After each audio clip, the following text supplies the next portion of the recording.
আসসালামু আলাইকুম সুপ্রিয় দর্শক মণ্ডলী।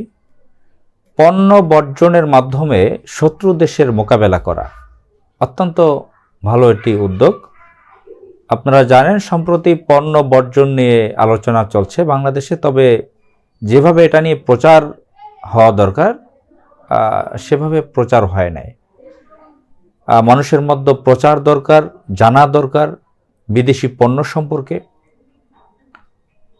সম্প্রতি পিনাকি ভট্টাচার্য এবং ইউরোপ আমেরিকাতে আমাদের সাংবাদিক যে ভাইয়েরা আছেন এবং দেশে বিভিন্ন আমাদের ভাইয়েরা আছেন, তারা সামাজিক যোগাযোগ মাধ্যমে পণ্য বর্জনের আহ্বান জানিয়েছেন। তো পণ্য বর্জন সম্পর্কে আপনাদের জানা আছে। আমার কথা যারা আপনারা শুনছেন, যে আপনারা দেখেছেন মাত্র কয়েক বছর আগে, বেশি বছর আগে না, একজন ফুটবল প্লেয়ার, নাম করা একজন প্লেয়ার, একটা কোকাকোলার একটা বোতল তার টেবিল থেকে একটু দূরে সরিয়ে রাখছেন, একটু নেগেটিভ মুভমেন্ট ভাব তৈরি করে সেটাকে একটু সাইডে রেখেছেন। তাতে কোটি কোটি ডলার ক্ষতি হয়েছে কোক কোম্পানির। আপনারা জানেন যে ইসরায়েল আমেরিকা ভিত্তিক মাল্টিন্যাশনাল বড় বড় কোম্পানির পণ্য সারা পৃথিবীতে চলে। আমরা শৈশব থেকে দেখে আসছি, আমাদের পিতারাও, আপনার পিতারা, আমাদের যারা পূর্বপুরুষ সবাই দেখে আসছে যে তাদের বিজ্ঞাপন, যে ইসরায়েলি কোম্পানির, আমেরিকান কোম্পানির পণ্যর যে বিজ্ঞাপনগুলো, আমরা তো শিশুকাল থেকে, শৈশবকাল থেকে দেখে আসছি।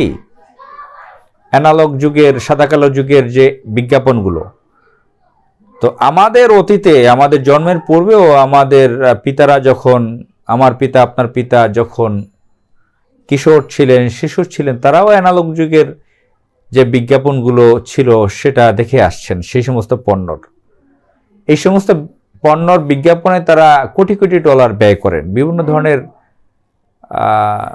সিনেমার, বলিউড, হলিউডের নায়িকা, উলঙ্গ নায়িকা দিয়ে তারা সাবান, শ্যাম্পু, বিভিন্ন প্রসাধনীর বিজ্ঞাপন তৈরি করে। বিজ্ঞাপনে তারা প্রচুর খরচ করে, আরও বিভিন্ন ধরনের অনুষ্ঠান করে, বিভিন্ন জায়গায় স্পন্সর করে, বিভিন্ন নাচ গানে। অর্থাৎ প্রসারের কারণে তারা কোটি কোটি ডলার ব্যয় করে। বলতে গেলে প্রতিদিন কোটি কোটি ডলার ব্যয় করে তারা। তো এই প্রচারের কথা বললাম এই জন্য, যে বিজ্ঞাপনের কথা এই জন্য বললাম, যে এই যে পণ্য বর্জনের হুমকি দিয়েছে, ইন্ডিয়ান পণ্য বর্জনের সম্প্রতি, এটার জন্য প্রচার দরকার, লিফলেট দরকার, বলাবলি দরকার, একে অপরকে জানানো দরকার, সচেতন করা দরকার। যেভাবে সামাজিক যোগাযোগ মাধ্যমে আসছে আহ্বান, কিন্তু মাঠ পর্যায়ে, তৃণমূল পর্যায়ে, ঘরে ঘরে, সমস্ত জায়গায় এটার প্রচার দরকার। মুসলমানদের মধ্যে ঐক্য গড়ে তোলা দরকার। এই পণ্যর ব্যাপারে আমি যেটা বলবো, আপনারা জানেন 2002 সালের বা 2002 সালে টুইন টাওয়ার আমেরিকাতে, শিকাগোতে টুইন টাওয়ার ধ্বংস হয় ইসরায়েলি ষড়যন্ত্রে। বিশ্বের বেশিরভাগ বিচক্ষণ মানুষ জানেন যে এটা ইসরায়েলি ষড়যন্ত্রের একটি ফল। 2002 সালে আমেরিকার শিকাগোতে টুইন টাওয়ার ধ্বংসের পর থেকে আফগানিস্তানের যে ঘটনা, যে সন্ত্রাসী ঘটনা চালালো আমেরিকা, সেখানে ন্যাটো সহযোগিতা করেছে, ইউকে সহযোগিতা করেছে, অস্ট্রেলিয়া সহযোগিতা করেছে, পুরো ইউরোপীয় ইউনিয়ন সহযোগিতা করেছে, আমেরিকার পক্ষে ছিল। সন্ত্রাসী গণহত্যা চালিয়েছে আফগানিস্তানের উপরে, লুট করেছে, আফগানিস্তানে নানান ধরনের তাণ্ডব করেছে আমেরিকা, এরপরে ইরাকে করেছে। এই আফগানিস্তানে যখন তারা সন্ত্রাসী হামলা চালাতে থাকে, তখন কিন্তু বিভিন্ন দেশের মুসলিমরা আমেরিকান, ইসরায়েলি পণ্য বর্জন শুরু করেছিল। ইসরায়েলি ষড়যন্ত্রের কারণে এগুলো অনেক বড় বড় সন্ত্রাসী ঘটনা ঘটে। এটা অনেক বিচক্ষণ মুসলমানগণ জানেন। বিশেষ করে প্যালেস্টাইনের ব্যাপারেও যদি দেখেন যে প্যালেস্টাইনে যখন বিভিন্ন ঘটনা ঘটে তখন বিভিন্ন ইসলামিস্টরা ইসরায়েলি পণ্য বর্জনের হুমকিতে বর্জন করে। দুঃখজনক আমাদের মুসলিমরা এই পণ্য বর্জন আসলে স্থায়ী করে রাখতে পারছে না। অধিকাংশ মুসলিমরা, আমি সহ আমার আশেপাশের লোকজন, এই ইহুদি পণ্য বর্জন অব্যাহত রাখতে পারছে না। মধ্যপ্রাচ্যের লোকেরা পর্যন্ত ইহুদি পণ্য ব্যবহার করে নিয়মিত। আবুধাবি, দুবাই, সেখানে সারা বিশ্বের মানুষ বিলাসিতা করতে যায়, মাস্তি করতে যায়, আরাম ঘুরতে যায়। সেখানেও অনেক অভিজাত শ্রেণীর লোকরা, বাংলাদেশিরা, বিভিন্ন মুসলমানরা সেখানে গিয়ে ইসরায়েলি পণ্য উপভোগ করে। সৌদি আরবে করে। আমাদের বাংলাদেশে যেটা দেখি, আমি অন্য দেশের কথায় যাচ্ছি না, বাংলাদেশের প্রতিটা রেস্টুরেন্টে যে দেখেন কোন জায়গায় পেপসি, কোকা কোলা নেই, স্প্রাইট নেই, আর এটা ছাড়া কারো খাবার জমে না। কোনো টেবিলে কোনো একটা খাবার খাচ্ছেন, আপনি অর্ডার দিচ্ছেন, সেখানে কোনো পেপসি, কোল্ড ড্রিঙ্কস নাই ইসরায়েলি কোম্পানির, সেটা হতে পারে না। আমি নিজের কাছে আমি নিজের ব্যাপারে বলি, ধরেন আমি কোল্ড ড্রিঙ্কস খাই না কিশোর বয়স থেকে, ঠিক আছে, কিন্তু দেখা যাচ্ছে যে আমি একটা হোটেলে যখন খেতে বসি, যখন আমি খাবার পানি খাই, আমি ইসরায়েলি কোম্পানির পানি কিনলে অ্যাকোয়াফিনা এই ধরনের পানি আমার আসে। তো দেশীয় কোম্পানি চাইলে সেটা পাচ্ছি না। মাম পানি চাই, স্পা চাই, ফ্রেশ চাই, যদিও এই সমস্ত কোম্পানির মালিকরা এই অবৈধ সরকারের সহযোগী। তো যাই হোক, বিভিন্ন দেশীয় কোম্পানির নাম বলিতে সেই পানিগুলো পাই না, ইসরায়েলি কোম্পানির পানি সেখানে। তো আমরা ব্যাংকিং লেনদেন করি, সেটা ইসরায়েলি প্রযুক্তি। আমরা পোশাক আশাক পরি, আমরা শিক্ষা প্রতিষ্ঠানে বিভিন্ন কিছু ব্যবহার করি। আমাদের টোটাল লাইফে ইসরায়েলি পণ্যর বিকল্প খুঁজে বের করা খুব কঠিন। আমাদের ড্রাগস নিয়ন্ত্রণ করে, আমাদের ঔষধ শিল্প ইসরায়েলি, তারা কাঁচামাল সরবরাহ করে। আমাদের ব্যবহার্য জিনিসপত্র, এগুলা ইসরায়েলি অনেক জিনিসপত্র। তো ইসরায়েলি পণ্য নিয়ে সচেতনতা হয় যখনই প্যালেস্টাইনে হামলা চলে তখন। আর মানুষের মধ্যে আলোচনা একটা আছে, যারা একটু ইসলামিক কনজারভেটিভ, তারা একটু এটা এড়িয়ে চলার চেষ্টা করে। তো যাই হোক, সেদিকেই আমি যাচ্ছি না, আলোচনা খুব বেশি লম্বা হয়ে যাবে। আমি ইন্ডিয়ান পণ্যর ব্যাপারে বলছি। সম্প্রতি আপনারা জানেন, বাংলাদেশকে তারা, ভারত প্রতিবেশী দেশ ইন্ডিয়া, ঔপনিবেশে পরিণত করেছে। বাংলাদেশের প্রকৃতপক্ষে এখন স্বাধীনতা নাই। বাংলাদেশের যারা রাষ্ট্র ক্ষমতায় আছে তারা ভারতীয় এজেন্ট, আওয়ামী লীগ গোষ্ঠী। আপনারা জানেন, তারা রাষ্ট্র ক্ষমতা পুনরায় আবার দখল করেছে 24 সালে। তারা এই যে গোপালী অবৈধ প্রধানমন্ত্রী, তিনি তার লাইফে যতবার প্রধানমন্ত্রী হয়েছেন ততবারই ভোট ডাকাতি এবং ভারতীয় চক্রান্তের মাধ্যমে, ষড়যন্ত্রের মাধ্যমে অনেক 2 নম্বরই, 6 নম্বরই, 9 নম্বরই করে প্রধানমন্ত্রী হয়েছেন। সম্প্রতি 24 সালে সরাসরি আবার সেই ডাকাতির কোনো ধরনের কোনো কৃত্রিম ষড়যন্ত্রের প্রয়োজন হয় নাই, সরাসরি ডাকাতি করে আবার রাষ্ট্র ক্ষমতায় বসেছে। অর্থাৎ ভারত তাদেরকে শেল্টার দিয়ে রেখেছে, সরাসরি তাদের সমর্থন দিয়েছে। বাংলাদেশের জাতীয়তাবাদী party, Bangladesh BNP, Bangladesh nationalist party, তারা ভারতের ব্যাপারে অনেক বছর তারা নিশ্চুপ ছিল। ভারতের দালালিও করেছে তারা, অনেকে, তাদের দলের নেতারা।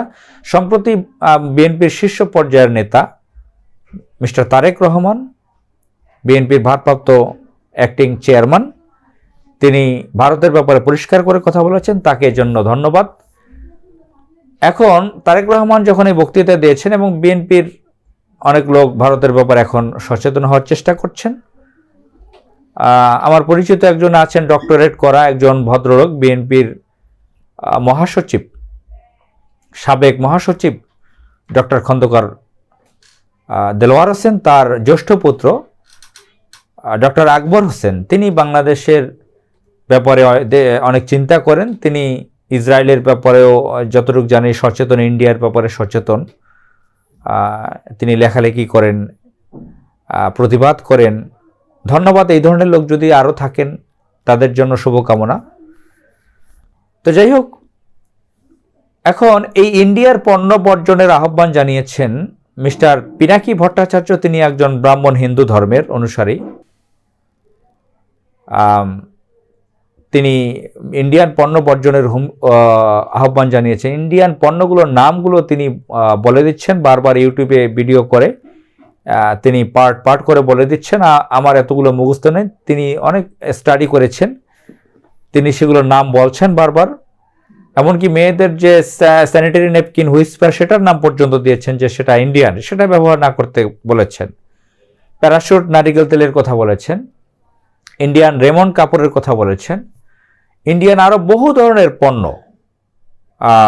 আপনার বিশেষ করে মা বোনদের বলেছেন যে ইন্ডিয়ান থ্রি পিস শাড়ি এগুলো ব্যবহার না করার জন্য না কিনতে বলেছেন। বিভিন্ন প্রসাধনী খাদ্য, ইন্ডিয়ান পেঁয়াজ রসুন এড়িয়ে ডাল চাল সেটা দেখে, অর্থাৎ কনজিউমার যেগুলো আপনার যেগুলো মুদির দোকানে আছে, আমার সুপার শপগুলোতে যেগুলো আছে, গ্রোসারি যে আইটেমগুলো আছে সেখানে যেগুলো ইন্ডিয়ান আইটেম আছে সেগুলোকে এড়িয়ে যেতে বলেছেন। তিনি প্রতিটা ভাগ করে প্রোডাক্টগুলোর নামগুলো সুন্দরভাবে বলেছেন।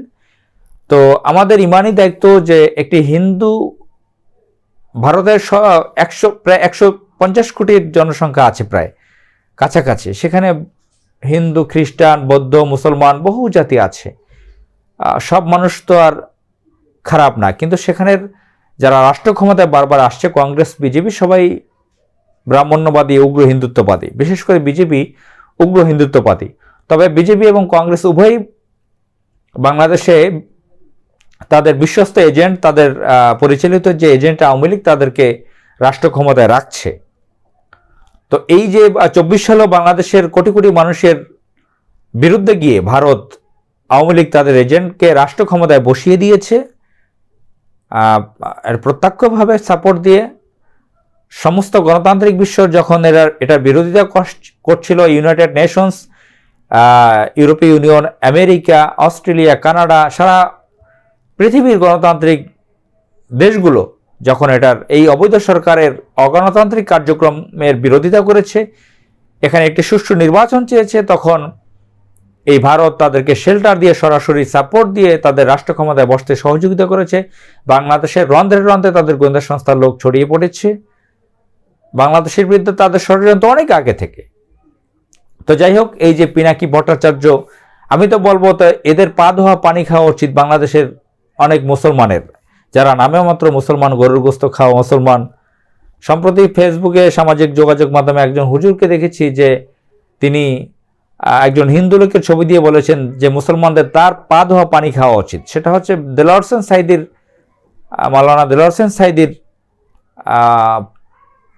বিপক্ষে সরকার যাকে সাক্ষী দেওয়ার জন্য রেডি করেছিলেন, একজন হিন্দু লোক, তিনি মাওলানা দেলোয়ার হোসেন সাঈদীর বিপক্ষে মিথ্যা সাক্ষী দেননি, তিনি সত্যটা বলেছেন। সুখরঞ্জন বালা তাকে অনেক হুমকি দিয়েছেন, জানে মেরে ফেলার বিভিন্ন ধরনের হুমকি দিয়েছেন ভারতীয়রা, আওয়ামী লীগ, বাংলাদেশের অবৈধ সরকার, কিন্তু তিনি কোনো কিছুতে ভয় পাননি। দরিদ্র অশিক্ষিত সুখরঞ্জন বালি তিনি মাওলানা দেলোয়ার হোসেন সাঈদীর ব্যাপারে সত্যটা বলেছেন, তিনি মিথ্যা বলেননি। তো আমি বলবো এই যে সুখরঞ্জন বালি, পিনাকি ভট্টাচার্য, মিনা ফারা, এই ধরনের লোকদের পা ধোয়া পানি খাওয়া দরকার বাংলাদেশের কোটি কোটি মুসলমানের, যারা নামে মাত্র মুসলমান, কপালে দাগ ফেলেছেন, নামাজ পড়ে, তারা প্রতিবাদ করতে জানেন না। সাংবাদিক সঞ্জীব চৌধুরীর কথাও আমি যতটুকু জানি, তিনি এই ফ্যাসিস্ট আওয়ামী লীগের অপকর্মের প্রতিবাদ করতেন, বাংলাদেশে হিন্দুত্ববাদের প্রতিবাদ করতেন। ভিতরে কি করতেন জানি না। বাংলাদেশে হিন্দুদের অধিকাংশই ভারতকে বিশ্বাস করে, বাংলাদেশে বিশ্বাসী না। যারা 2-4 জন আছেন হিন্দুরা মুসলমানের পক্ষে কথা বলেন, তাদের ব্যাপারেও সন্দেহ রয়েছে। তবে স্পেশালি আমি পিনাকি ভট্টাচার্য, মিনা ফারা, এরা মানুষের কাছে বিশ্বস্ততা অর্জন করেছেন। মুসলিম হিসেবে আপনারা জানেন আমি মুসলিম, আপনারা যারা মুসলিম আছেন, মুসলমানরা কখনো অন্য ধর্মের লোকদেরকে হিংসা করে না, বিদ্বেষ করে না। এটা আমাদের ধর্মে নেই, আমাদের দিনের মধ্যে নেই, এটা আমাদের আসমানি কিতাব কোরআনের মধ্যে এটা নেই, হাদিসে নেই।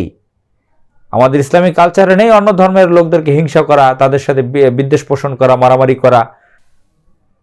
তো অন্য ধর্মের লোক মুসলমানদেরকে বারবার বিতর্কিত করছে, তাদেরকে সন্ত্রাসী হিসেবে পরিচিত করাবার চেষ্টা করছে, পরিচিত করার। তো তারা বাংলাদেশে অমুসলিমরা, বিশেষ করে হিন্দুরা বাংলাদেশেরটা ভোগ করে খেয়ে পরে তারা ভারতের দালালি করে, ভারতের স্বপ্ন দেখে বাংলাদেশকে বাদ দিয়ে, এটা দুঃখজনক। বাংলাদেশের সকল ধর্মের লোকের, হিন্দু, বৌদ্ধ, খ্রিস্টান, মুসলমান যারাই বাংলাদেশের নাগরিক, প্রকৃতভাবে যারা দেশকে ভালোবাসেন, তাদের উচিত ভারতীয় পণ্য বর্জন করা। এবং ইসরায়েলি পণ্য তো আগে থেকে বর্জন করার কালচার অনেকের মধ্যে আছে।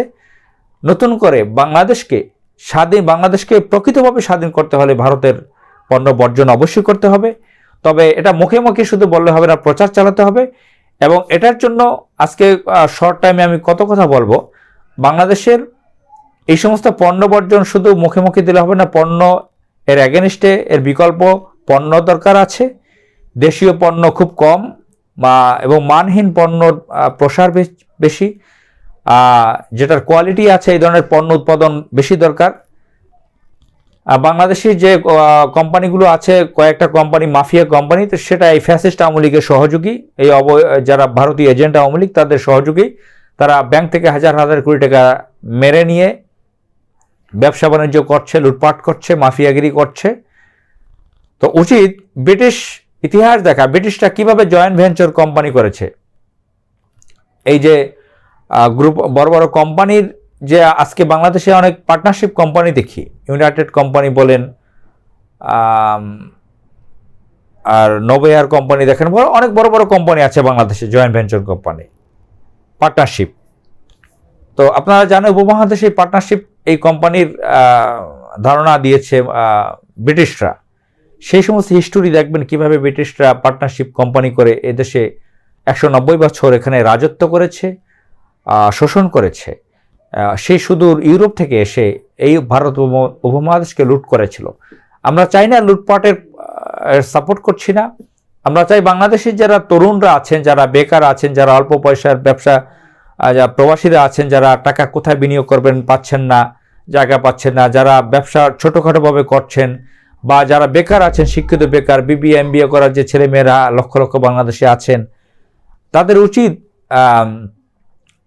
এই যে এখন আধুনিক যুগ, আপনারা হলিউডের সিনেমা দেখেন, ওয়েস্টার্ন কালচার পালন করেন, চাঁদের গল্প করেন, মহাকাশ নিয়ে আলোচনা করেন, তো অনেক কিছু করেন। আপনাদের উচিত ব্যবসা বাণিজ্য, আপনারা প্রাইভেট ইউনিভার্সিটিতে পড়তেছেন, বিভিন্ন ইউনিভার্সিটিতে সেখানে অনেক বড় বড় মাফিয়া ব্যবসায়ীদেরকে নিয়ে বক্তব্য দেওয়ানো হয়, সেগুলো আপনারা শুনেন।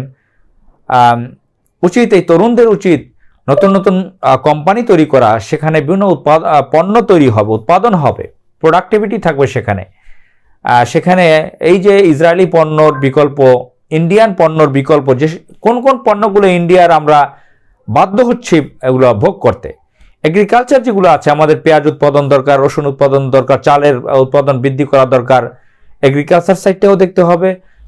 শাড়ি কাপড়কে ফ্যাব্রিক উৎপাদন করতে হবে, আমাদের টেক্সটাইল উন্নত করতে হবে, স্পিনিং মিল বাড়াতে হবে, তুলা উৎপাদন বাড়াতে হবে, আমাদের গার্মেন্টস শিল্পকে নিজেদের নিয়ন্ত্রণে নিতে হবে, কিভাবে গার্মেন্টস শিল্পের প্রসার করা যায়, পোশাক বেশি তৈরি করা যায়, বিদেশে রপ্তানি করা যায়, কিভাবে আমরা প্রসাধনীগুলো, আমাদের গ্রোসারি আইটেমগুলো তৈরি করা যায়, ঔষধ তৈরি করা যায় আরও পর্যাপ্ত।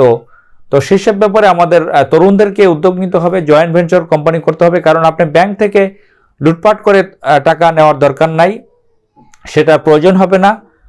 মাফিয়ারা যেভাবে ব্যাংকগুলো খালি করে ডাকাতি করছেন, সেভাবে প্রয়োজন হবে না। দেখা যাচ্ছে যে আপনারা 10,000 যুবক এক হয়ে একটা কোম্পানি তৈরি করলেন, একটা পণ্য, আপনারা কোয়ালিটি পূর্ণ একটা পণ্য তৈরি করলেন, দেশীয় পণ্য, যে হালাল পণ্য, যেটা কোয়ালিটি থাকবে ভালো 100%, যেটা আপনি কম্পিটিশনে যেতে পারবেন ইসরায়েলি ইন্ডিয়ান পণ্যর সাথে। তো এই ধরনের পণ্য তৈরি করতে হবে। এই জন্য দীর্ঘমেয়াদীভাবে এই সমস্ত পণ্য, বিদেশি পণ্য বর্জন করে আমরা বিদেশিতে যে সমস্ত দেশ বাংলাদেশে একতরফাভাবে ব্যবসা করে লাভবান হচ্ছে, শক্তিশালী হচ্ছে, তাদেরকে আমরা দুর্বল করতে পারবো, আমাদের শত্রুদেরকে দেশকে আমরা মোকাবিলা করতে পারবো। এজন্য উচিত সচেতনতা, শিক্ষা অর্জন করা, গবেষণা করা, স্টাডি করা, ইতিহাস জানা। মহান আল্লাহ তাআলা আমাদেরকে সহযোগিতা করুক। যারা পণ্য তৈরি করতে চান, কোম্পানি তৈরি করতে চান, তাদেরকে আল্লাহ তাআলা সহযোগিতা করুক। আসসালামু আলাইকুম।